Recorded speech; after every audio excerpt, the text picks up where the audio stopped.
Back pain অর্থাৎ কোমর ব্যথা, পিঠে ব্যথা, পুরো শরীরের ব্যথা, হাঁটুতে ব্যথা, পায়ের গোড়ালিতে ব্যথা, একটু চলতে ফিরতে হাঁপিয়ে যাচ্ছেন, একটু কাজ করলেই হাঁপিয়ে যাচ্ছেন, সিঁড়িতে ওঠানামা করতে হাঁপিয়ে যাচ্ছেন, সব সময় শরীরের একটি দুর্বলতা লেগেই আছে। এগুলো কি আপনার জীবনের প্রতিদিনের সঙ্গী হয়ে উঠেছে? আর এই সব উপসর্গ কি শুধু ক্লান্তি ও বয়সের কারণ, নাকি এগুলোর পিছনে লুকিয়ে আছে বড় কোনো সমস্যা, বড় কোনো রোগের লক্ষণ?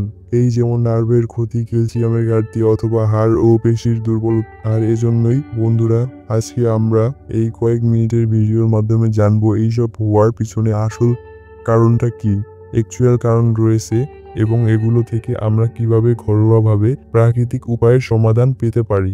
আজকে আমরা এই ভিডিওর মাধ্যমে বিস্তারিত আলোচনা করব, একদম মেইন টপিক নিয়ে আলোচনা করব, এবং ভিডিও শেষে জানতে পারবেন কিছু ঘরোয়া খাবার ও কিছু ঘরোয়া টিপস ব্যবহার করলেই আপনারা এই সমাধানগুলো করতে পারবেন। একদমই বেশি সময় নষ্ট করব না। আর যদি আপনি সুস্থ ও শক্তিশালী একটি জীবন ফিরে পেতে চান এবং এই সব সমস্যা থেকে নিরাময় পেতে চান, তাহলে আজকে আমরা এই ভিডিওটি আপনার জন্যই খুবই গুরুত্বপূর্ণ। কারণ সমাধান শুরুই কিন্তু হয় সঠিক পরামর্শ দিয়ে, আর আমি সেই সঠিক পরামর্শ দেওয়ার চেষ্টা করব। তো বন্ধুরা, ভিডিওটি শুরু করার আগে আপনারা যদি আমাদের চ্যানেলে নতুন হয়ে থাকেন, অবশ্যই চ্যানেলটি সাবস্ক্রাইব করে পাশে থাকা বেল আইকনটি প্রেস করে দিবেন। মূল আলোচনায় যাওয়ার আপনি কোন জায়গা থেকে এই ভিডিওটি দেখছেন এবং আপনার বর্তমান বয়স কত, অবশ্যই কমেন্টে লিখবেন।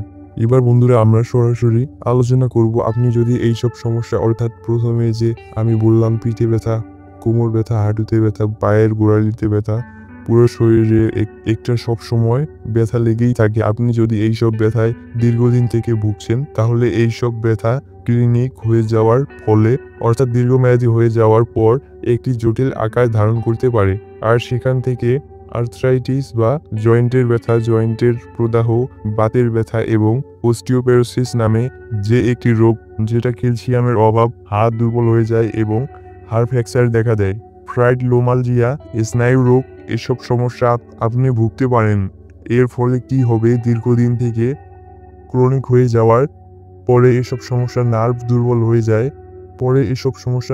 দুর্বল হয়ে গেলে তখন আপনার নার্ভগুলো ড্যামেজ হয়ে যায় এবং তারপরে পুরো শরীর এবং হাতে পায়ে ঝিনঝিন ভাব আসার আবশ অনুভূতি এবং সারা শরীরে প্রদাহ ও ক্লান্তি সৃষ্টি করে। আর এসব জটিল সমস্যার সম্মুখীন যেন আপনাকে না হতে হয়, এজন্যই আমার আজকের এই ছোট্ট প্রচেষ্টা। আর এই জন্য বন্ধুরা, আমরা এই ভিডিওর মাঝখানে আমরা জানতে পারবো কয়েকটি বীজ, এবং ভিডিওর শেষে জানতে পারবো কয়েকটি খাবার ও কয়েকটি অভ্যাস। মাঝখানে এমনও 4টি বীজ নিয়ে কথা বলবো, যেগুলো বেশি না 4-5 দিন যদি আমরা খেতে শুরু করি, তাহলে আমরা নিজে থেকে বুঝতে পারবো যে আমাদের শরীর থেকে এসব সমস্যা আস্তে আস্তে নিরাময় হয়ে যাচ্ছে। আর বন্ধুরা, এইসব সমস্যাগুলো হয় কিন্তু ক্যালসিয়ামের ঘাটতির কারণে, অর্থাৎ শরীরের পর্যাপ্ত পরিমাণে ক্যালসিয়াম না থাকলে এবং নার্ভের ড্যামেজের কারণে এইসব সমস্যাগুলোর সম্মুখীন আমরা হয়ে থাকি। আর এই সব সমস্যাগুলো বন্ধুরা সাধারণ বয়স 40 থেকে 45 বছর এর পর থেকে শুরু হয়, কিন্তু আজকাল মডার্ন জেনারেশনে এগুলো 20 থেকে 25 বছর এর মধ্যেই দেখা দিচ্ছে। আরেকটি গুরুত্বপূর্ণ কথা হলো বন্ধুরা, ক্যালসিয়ামের ঘাটতি এবং নার্ভের রোগের কারণ, এ দুটো কিন্তু এক জিনিস নয়। একটু সিমিলারিটিস রয়েছে, বাট দুটোই কিন্তু সেম থিংস না। তাহলে আপনি বুঝবেন কি করে যে আপনার মধ্যে ক্যালসিয়ামের ঘাটতি হচ্ছে নাকি এটা নার্ভের অসুখের কারণ। তাই প্রথমে আলোচনা করছি শরীরে ক্যালসিয়াম কম থাকার কয়েকটি উপসর্গ নিয়ে। তো প্রথমে আমরা যে সমস্যাটা দেখে থাকি ক্যালসিয়াম কম থাকার, সেটি হচ্ছে হাড়ের মধ্যে একটা টকটকানি শব্দ, আওয়াজ হওয়া, সেটা দাঁতে হতে পারে, হাঁটুতে, পায়ের গোড়ালিতে, হ্যাঁ কোমরে এবং দাঁতের মধ্যে ব্যথা হওয়া, দাঁত নড়াচড়া করা এবং নখের মধ্যে দেখবেন নখ উঠে যাচ্ছে বা নখের মধ্যে ভ্রস্কর সৃষ্টি হচ্ছে।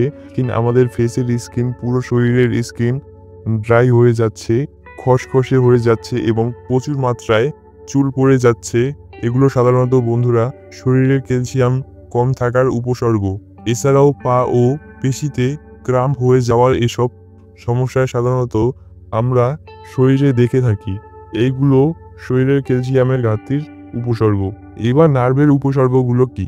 নার্ভের উপসর্গের মধ্যে প্রথমটি হচ্ছে বন্ধুরা, আপনি দেখবেন যে আপনার হাতে পায়ে সূচ ফোটানোর মতো একটা অনুভব হচ্ছে।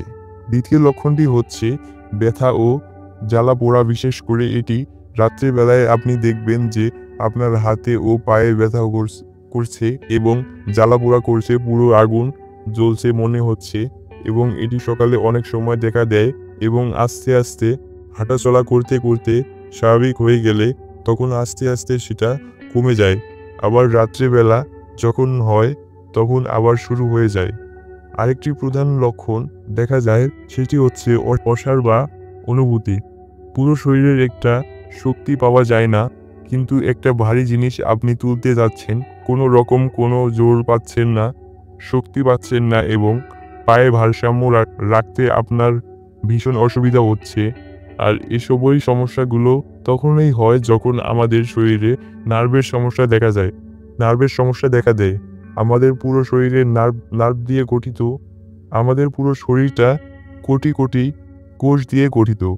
দেখতে পাচ্ছেন এই কোষের মাধ্যমে পর্যাপ্ত পরিমাণে যখন অক্সিজেন, নিউট্রিশনস এসব পৌঁছাতে পারে না, তখন আমাদের নার্ভগুলো অকেজো হয়ে যায়, দুর্বল হয়ে যায়, আর তখনই এইসব সমস্যার সম্মুখীন আমরা হয়ে থাকি। আর এসব সমস্যাগুলোকে পুরোপুরিভাবে ঘরোয়াভাবে নিরাময় করার জন্য বন্ধুরা আমরা যে 4টি বীজের কথা আলোচনা করেছিলাম, প্রথমেই সেই 4টি বীজের মধ্যে প্রথমটি হলো ফ্লেক্সসিডটা হলো তিসি বীজ। 2 নম্বরটি হলো সানফ্লাওয়ার সিডস বা যেটাকে সূর্যমুখী ফলের বীজ বলা হয়। 3 নম্বরটি হলো সিসেম সিডস বা। তো বন্ধুরা, এখন আমরা জানতে পারবো এইসব সমস্যার প্রতিরোধের উপায়। নাম্বার 1, পর্যাপ্ত ক্যালসিয়াম ও ভিটামিন ডি গ্রহণ করুন। প্রতিদিন দুধ, দই, ছোট মাছ যেমন মলা, টেংরা, ডিম, তিল, কলা, বাদাম খান। সকালে 10 থেকে 15 মিনিট রোদে থাকা খুব জরুরি। এতে ভিটামিন ডি তৈরি হয়, যা ক্যালসিয়াম শোষণ করতে সাহায্য করে। নাম্বার 2, নিয়মিত হালকা ব্যায়াম করুন। প্রতিদিন সকালে 20 থেকে 30 মিনিট হাঁটুন। যোগ ব্যায়াম বা স্ট্রেচিং করলে পেশি ও হাড় মজবুত থাকে। নাম্বার 3, সঠিক ভঙ্গিতে বসা, ওঠা, নামা, হাঁটা। দীর্ঘক্ষণ একভাবে বসে বা দাঁড়িয়ে থাকবেন না। বসার সময় পিঠ সোজা রাখুন। নরম বিছানায় না ঘুমিয়ে মাঝারি শক্ত বিছানায় ঘুমান। পর্যাপ্ত পানি পান করুন ও ঘুম ঠিক রাখুন। দিনে কমপক্ষে 8 থেকে 10 গ্লাস পানি পান করুন। রাতে 6 থেকে 8 ঘন্টা ঘুম নিশ্চিত করুন। এতে নার্ভ শান্ত থাকে ও শরীর রিকভার করে। মানসিক চাপ ও অতিরিক্ত ওজন নিয়ন্ত্রণে রাখুন। অতিরিক্ত স্ট্রেস নার্ভ দুর্বল করে এবং হরমোনের ভারসাম্য নষ্ট করে। ওজন বেশি হলে হাঁটুন ও কোমরে চাপ পড়ে, তাই ওজন নিয়ন্ত্রণে রাখুন। প্রক্রিয়াজাত খাবার, অতিরিক্ত লবণ ও চিনি পরিহার করুন। এসব খাবার শরীরের ক্যালসিয়াম নষ্ট করে এবং প্রদাহ বাড়ায়। যতটা সম্ভব ঘরোয়া প্রকৃতির খাবার খান। সো বন্ধুরা, এই ছিল আজকের ভিডিওটি যদি একটু ভালো লাগে অবশ্যই একটি লাইক দিয়ে চ্যানেলটি সাবস্ক্রাইব করে পাশে থাকা বেল আইকনটি প্রেস করে দিবেন। এরকম নতুন নতুন ভিডিও পেতে আমাদের চ্যানেলটি সাবস্ক্রাইব করবেন প্লিজ।